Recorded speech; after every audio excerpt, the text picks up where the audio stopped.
Di tahun 1940-an, entah kenapa ada banyak banget kasus penampakan atau sighting UFO di Amerika. Mau itu kasus Maury Island, Kenneth Arnold, Flight 105, dan juga salah satu kasus UFO paling terkenal di kalangan ufologis, yaitu Roswell Incident. Tapi dari semua kasus sighting UFO yang ada di dekade itu, ada satu kasus unik yang bisa bikin Amerika rugi jutaan dolar. Sebuah kasus misteri yang bernama The Battle of Los Angeles, di mana saat itu di subuh hari, sirine serangan udara di kota Los Angeles menyala. Dengan serentak seluruh lampu kota pun dipadamkan dan ratusan lampu sorot mulai bergantian menerangi langit Los Angeles itu. Gak cuma itu, ribuan personel militer yang disiagakan di kota itu mulai menembaki langit secara bergantian melalui ribuan peluru dari senjata anti udara mereka. Jelas kekacauan dan kepanikan terjadi di kota itu. Tapi target mereka apa sih? Ternyata malam itu mereka melihat suatu hal di udara yang sering disebut dengan julukan UFO. Hai, nama gue Gary dan di episode misteri ini gue akan bahas suatu kasus penampakan UFO yang lumayan unik. Soalnya biasanya kebanyakan cerita orang yang ngaku mereka pernah melihat UFO tuh entah kenapa seringnya mereka selalu sendiri gitu. Gak ada saksi lain yang melihat UFO tersebut selain itu orang. Nah, tapi kasus yang satu ini ada ratusan hingga ribuan saksi dan itu serentak semua. Tapi uniknya lagi, tetap aja kasus misteri ini sampai sekarang masih belum bisa dipecahkan. Meskipun di tahun 1980 ada investigasi resmi lanjutan dari pemerintah, kasus ini masih jadi perdebatan untuk berbagai banyak pihak dan malah memunculkan banyak konspirasi dari segi politik hingga alien. Oke, biar kalian di akhir nanti bisa ikut diskusinya. Di chapter 1-2 gue akan jelasin sejarah dan kejadiannya dulu secara singkat. Baru abis itu di chapter 3-4 gue akan bahas perdebatan dari pihak teori nalar atau ilmiah dulu, baru sehabis itu pihak konspirasi politik atau aliennya. Langsung aja kita bahas. So hold on tight and let's get into the mystery. Setelah Pearl Harbor. Chapter ini ada hubungannya sama teori nalar atau ilmiah di chapter 3. Oke, jadi kita semua harus tahu, sekitar 3 bulan sebelum kekacauan di Los Angeles dimulai, Pearl Harbor, sebuah markas Angkatan Laut Amerika, diserang. Di mana Jepang melancarkan serangan kejutannya pada Desember 1941. Dengan 353 pesawat tempur, Jepang berhasil menenggelamkan sekitar 21 kapal perang Amerika hanya dengan kehilangan 29 pesawat tempur aja. Suatu kekalahan yang sangat besar bagi pihak Amerika yang akhirnya menebarkan ketakutan dan kemarahan untuk warga sipil maupun militer mereka. Semenjak itu mereka pun menjadi sangat paranoid. Bahkan mereka menganggap bahwa saat itu invasi pasukan Jepang ke daratan Amerika adalah suatu hal yang sangat mungkin. Dan rumor-rumor bahwa ada keberadaan Angkatan Laut Jepang di lautan pesisir barat Amerika jadi banyak banget. Karena pemerintah sendiri aja sering ngumumin secara resmi beberapa peringatan ke warga sipil untuk berhati-hati. Contohnya waktu itu di Alaska, penduduknya tuh kalau malam disuruh nutupin jendela dan listrik satu kota dipadamin. Tujuannya biar kota itu jadi nggak kelihatan sebagai target artileri atau bombardir dari Jepang. Nggak cuma itu, kota San Francisco dan Seattle pun juga ngelakuin hal yang sama. Karena ada rumor kalau ada kapal induk Jepang yang bawa pesawat tempur lagi mondar-mandir di lautan mereka juga. Sampai parahnya ya, waktu itu ada satu tempat usaha di kota Seattle yang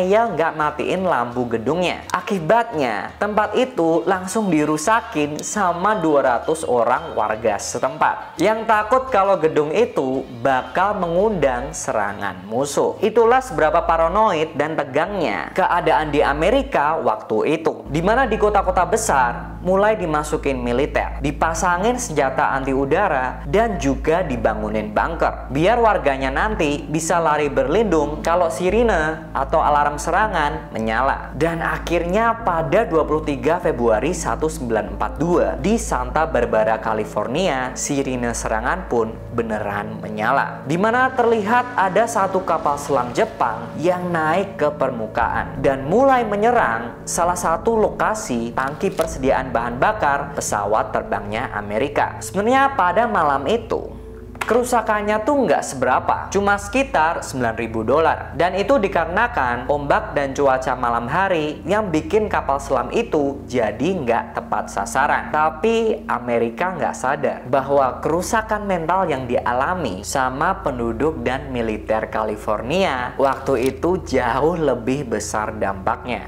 Karena semua faktor itu akan mempengaruhi besarnya kepanikan dan kekacauan yang terjadi di keesokan harinya. The Battle of Los Angeles, 1942. Chapter ini adalah kejadian kronologis lengkap tentang apa yang terjadi di hari penuh kepanikan dan kekacauan itu, yang nanti kita akan bedah bareng di chapter selanjutnya. Jadi di tanggal 24 Februari 1942, satu hari setelah kapal selam Jepang menyerang California, Intel Angkatan Laut AS memperingatkan bahwa akan ada penyerangan lagi dalam 10 jam ke depan. Secara bersamaan pada sore hari itu di Los Angeles juga mulai muncul banyak laporan dari pemantauan area pertahanan mereka terkait adanya banyak flare atau suar dan juga kerlap-kerlip cahaya yang mulai terlihat di langit. Maka dari itu pada jam 7.18 malam hari, status siaga ditetapkan untuk area Los Angeles. Tapi setelah sekitar 3 jam hening dan tidak ada tanda-tanda lanjutan kalau pesawat tempur musuh bakal muncul, status siaga pun dicabut kembali pada jam 10.23 malam hari. Setelah itu sebenarnya ketegangan agak mereda sedikit. Tapi 5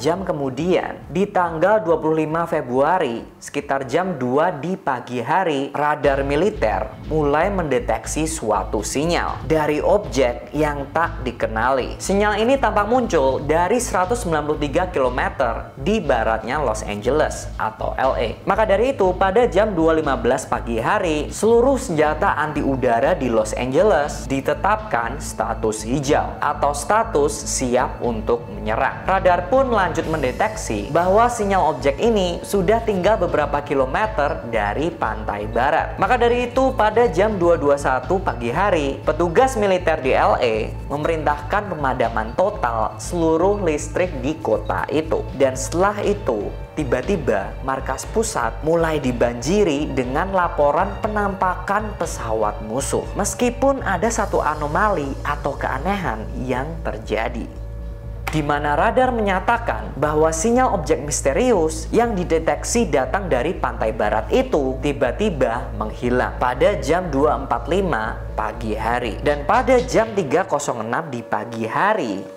akhirnya sebuah penampakan balon misterius yang membawa suar merah terlihat melayang di Santa Monica. Dan tiba-tiba ada 4 senjata anti udara mulai menembaki langit Los Angeles. Dan senjata anti udara yang lain pun mengikuti. Setelah itu dilaporkan bahwa langit Los Angeles pada subuh hari itu terlihat meledak seperti gunung meletus, di mana ada 1.440 amunisi anti udara yang diterbangkan pada langit gelap itu. Kepanikan dan kekacauan turun di kota itu. Dan laporan yang diterima oleh markas pusat pun sangat beragam-ragam kacau. Ada yang bilang mereka melihat jumlah musuh dari 1 sampai 100 pesawat. Ada yang bilang ketinggian terbang musuh berada di 1.000 sampai 20.000 kaki. Ada juga yang bilang kecepatan terbang mereka ada dari yang sangat lambat sampai yang 321 km per jam. Dan di antara semua chaos itu, ternyata banyak juga warga pesisir di radius 64 km dari kejadian yang menyaksikan kekacauan itu dari gunung, bukit, dan atap rumah mereka. Dan mereka lalu melihat setidaknya ada 4 pesawat tempur yang meledak jatuh, dan satu dari antaranya terlihat terjatuh di perempatan Hollywood. Lalu pagi hari pun tiba, dan dengan meredanya suara senjata anti udara, warga Los Angeles pun mulai keluar dari bunker. Dan mereka menduga bahwa akan ada banyak kerusakan dan korban jiwa. Tapi apa yang disaksikan oleh warga Los Angeles di pagi itu malah sangat membingungkan mereka. Karena waktu mereka melihat sekitar dan mendengarkan laporan militer tentang serangan besar itu, semua ternyata tidak seperti yang dibayangkan, di mana di serangan itu hanya tercatat 5 korban jiwa, tapi di mana 2 diantaranya diakibatkan gara-gara serangan jantung dan 3 diantaranya gara-gara kecelakaan jalan raya karena kondisi listrik kota itu yang padam. Dan anehnya tidak ditemukan sama sekali puing-puing pesawat atau bekas serangan pesawat tempur apapun. Dan tambah anehnya, pihak militer malah mengatakan bahwa sebenarnya kemarin malam tidak ada serangan apapun sama sekali. Dan dimulailah perdebatan misteri The Battle of Los Angeles yang melibatkan 2 juta orang ini. Teori nalar atau ilmiah. Di chapter ini, gue akan bahas sebuah teori nalar atau ilmiahnya kejadian aneh ini. Spoiler dikit, walaupun teori ini emang masuk nalar, tapi masih ada celah-celahnya yang janggal, yang bikin teori ini bisa didebat menjadi konspirasi di chapter selanjutnya. Tapi sekarang kita bahas dulu teori-teori yang resmi ini. Jadi setelah matahari terbit di hari itu, pihak Angkatan Laut AS atau US Navy pagi hari itu dengan cepat langsung memberikan pernyataan bahwa tidak ada bukti sama sekali kalau ada keberadaan pesawat tempur di Battle of Los Angeles ini. Bahkan Secretary of Navy yaitu Frank Knox juga langsung menggelar konferensi pers di mana dia bilang kalau serangan itu hanyalah alarm palsu aja. Dan Angkatan Udara AS atau US Air Force juga setuju dengan pernyataan itu, bahwa mereka juga percaya tidak ada keberadaan pesawat tempur musuh di pagi hari yang gelap itu. Tapi anehnya, malah ada perbedaan pendapat dari Secretary of War, yaitu Henry Stimson, seseorang yang memimpin Departemen Perang. Dengan intel departemennya, dia mengatakan bahwa sebenarnya ada 1-5 pesawat yang terbang di langit gelap saat itu. Dan tujuan mereka adalah untuk mengumpulkan informasi tentang letak senjata anti udara AS di pesisir barat. Itu semua dia sampaikan di konferensi pers yang kedua. Dan pendapat ini juga disetujui oleh para pemimpin militer Angkatan Darat atau US Army yang sedang bertugas di Los Angeles sewaktu penyerangan itu. Tentu aja perbedaan pendapat ini malah membuat 2 juta orang di LA makin resah, dan sampai berbagai media koran saat itu membuat teori pertamanya sendiri, bahwa apa yang militer lihat di subuh hari itu adalah halusinasi yang mahal. Gimana nggak mahal? Kalau itu beneran halusinasi, satu amunisi senjata anti udara atau flak gun itu aja sekitar $900 per butir. Nah, ongkos buat ngeluarin 1.440 amunisi aja udah $1,29 juta. Belum kerusakan-kerusakan yang lain yang disebabkan sama serpihan ledakan atau selongsong amunisi itu. Dan seperti apa yang gue ceritain di chapter 1, build up ketegangan tambah paranoidnya warga dan militer saat itu tuh tinggi banget. Ya contoh ya, kayak kalau lu ngelewatin kuburan malam-malam, yang lu dapat kabar terus kalau kuburan di situ tempatnya angker. Meskipun sebenarnya nggak selalu ada makhluk lain, tapi gara-gara lu takut dan kepikiran terus, lu jadi bisa halusinasi yang aneh-aneh. Sama dengan militer AS, karena selama ini mereka selalu expect akan ada pesawat yang akan nyerang mereka. Maka dari itu, begitu mereka ngelihat mungkin asap, burung, bintang, dan lain-lain, di dalam pikiran mereka itu semua kelihatan kayak pesawat. Oke, lanjut ke teori nalar kedua yang datang setelah perang selesai. Waktu itu Jepang sudah menyerah, di mana akhirnya Jepang mengakui bahwa pada subuh hari itu mereka sama sekali tidak mengirim pesawat tempur ke langit Los Angeles. Pengakuan ini juga disertai dengan bukti dokumen-dokumen yang lengkap yang cukup mendukung pernyataan Jepang ini. Dan 40 tahun kemudian, di tahun 1983, pihak investigasi lanjutan resmi dari Angkatan Udara akhirnya berbicara. Mereka menyatakan bahwa yang militer AS tembaki saat itu hanyalah balon udara cuaca aja, di mana bentuknya cukup memancing tembakan pertama dari senjata anti udara. dan yang lain pun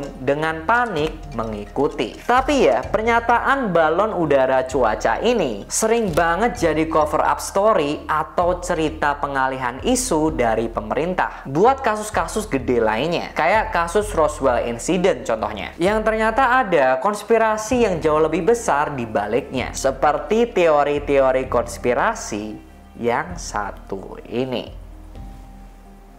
Konspirasi politik atau alien. Chapter ini akhirnya akan membahas sebuah konspirasi yang menggabungkan laporan kejadian di chapter 2 dan teori nalar di chapter 3. Gue akan coba bahas konspirasi ini dengan fakta-fakta yang mendukung dulu. Baru sehabis itu juga dengan fakta-fakta yang mungkin bisa mendibang atau menyanggah konspirasi ini. Oke, mari kita mulai bahas. Konspirasi UFO atau alien. UFO adalah singkatan dari Unidentified Flying Object atau objek terbang yang tak dikenal. Jadi sebenarnya UFO itu nggak melulu soal alien. Bisa aja itu adalah teknologi terbang musuh yang masih belum dapat dikenali. Konspirasi ini didukung dengan beberapa fakta. Yang salah satunya adalah adanya sinyal objek misterius di subuh hari itu. Kalau ingat, sinyal itu ditangkap oleh radar militer di sekitar jam 2 pagi dan tiba-tiba menghilang di jam 2.45 pagi hari. Dan juga ada foto saat itu yang menunjukkan di mana ada satu momen di tengah penyerangan itu, ada banyak sorot lampu yang lalu menyoroti satu titik. Dan senjata anti udara secara bergiliran menembaki satu titik tersebut yang sekilas terlihat seperti piring terbang. Oke, mungkin itu adalah balon udara cuaca seperti yang dilaporkan Henry Stimson. Tapi, kenapa balonnya nggak jatuh-jatuh setelah dibombardir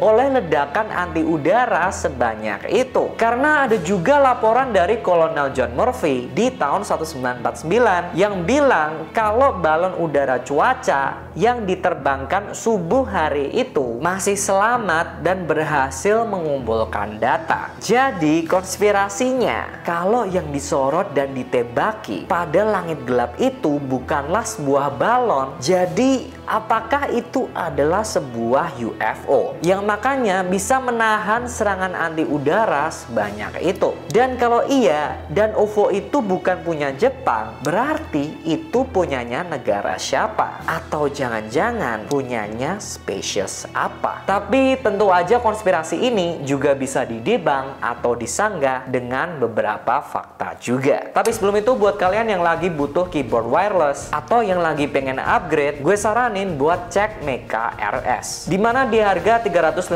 ribuan kalian udah bisa dapat mechanical keyboard yang wireless, suara renyah, dan gak ribet. Cek aja dulu linknya di deskripsi. Oke, kita balik mendibang sinyal objek misterius itu. Di sini kita harus paham bahwa perlengkapan radar Amerika di zaman itu, apalagi di pesisir barat, dinyatakan oleh inspektor radar dari Inggris sangat tidak bisa diandalkan. Dimana akan ada kemungkinan bahwa perlengkapan radar tersebut bisa mengeluarkan sinyal palsu. Kalau untuk foto kejadian yang beredar tersebut, banyak orang juga mengklaim pada zaman itu bahwa foto juga udah bisa diotak-atik. Dimana intinya dengan mengatur kontras cahaya, seorang fotografer bisa menimbulkan efek-efek tertentu yang diinginkan di foto itu. Soalnya ada juga beberapa foto lain sewaktu penyerangan itu, dan semua kebanyakan tidak menunjukkan dengan jelas saat itu militer menyorot apa dan kemana. Dan kalau emang beneran ada UFO saat itu, mau itu punya negara lain atau spesies lain, motif mereka tuh ngapain gitu? Kalau milih buat mata-mata, kenapa nggak nungguin situasinya reda dulu? Dan harus banget melayang selama itu di atas kota yang lagi high alert. Kalau menurut gue pribadi, itu agak nggak masuk akal. Tapi ada juga konspirasi politik yang buat gue lebih masuk akal, yaitu Henry Stimson dari Departemen Perang cuma bikin cerita untuk menutupi kesalahan militer AS yang sangat nggak kompeten. Soalnya pertama, kalau sebuah subuh hari itu memang ada balon udara cuaca yang emang dijadwalin terbang. Kenapa pihak pertahanan nggak ada yang diberitahu gitu? Kedua, dan mungkin emang bener ada 1-5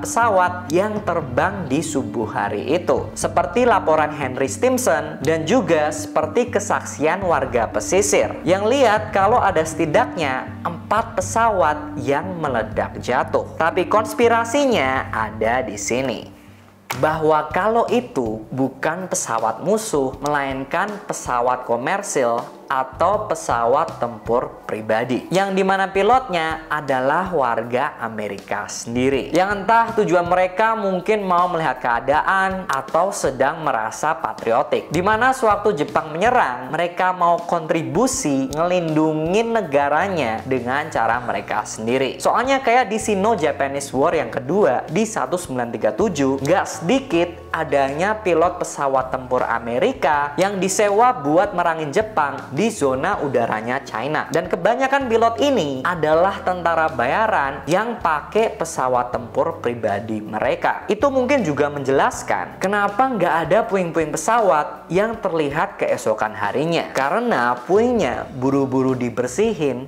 sama pihak militer. Dan mungkin juga 5 korban jiwa yang dilaporin itu gak semuanya dikarenakan serangan jantung atau kecelakaan lalu lintas, tapi beberapa adalah korban dari insiden pesawat tempur pribadi ini. Soalnya agak gak mungkin kalau cuma gara-gara takut aja pemimpin militer jadi bisa halu bayangin ada banyak pesawat. Banyak yang ngira pasti itu juga karena mereka beneran dengar suara mesin dari beberapa pesawat yang saat itu terbang. Tapi kenapa insiden itu ditutup-tutupin? Ya bayangin aja, di 1942 mereka butuh dukungan warga sipil buat mendanai dan juga ikut perang. Menurut lo bakal gimana pendapat warga Amerika kalau tahu jutaan dolar yang dihabisin malam itu dipakai cuma buat nyerang pesawat warga Amerika sendiri? Tapi menurut lo gimana? Apakah kasus ini merupakan kasus halusinasi terbesar di sepanjang sejarah? Atau emang sebenarnya di subuh hari itu ada konspirasi lebih dalam yang terjadi dari sekedar kesalahan militer aja? Apapun itu, sampai sekarang kebanyakan orang masih setuju kalau misteri The Battle of Los Angeles ini masih belum bisa terpecahkan. Thank you udah nonton. Cerita ini adalah salah satu cerita request dari kalian. Buat kalian yang mau request, komen aja di bawah, karena gue biasa di community akan buka polling buat video gue yang selanjutnya. Like dan subscribe kalau lu suka konten beginian, dan tonton video gue yang lain.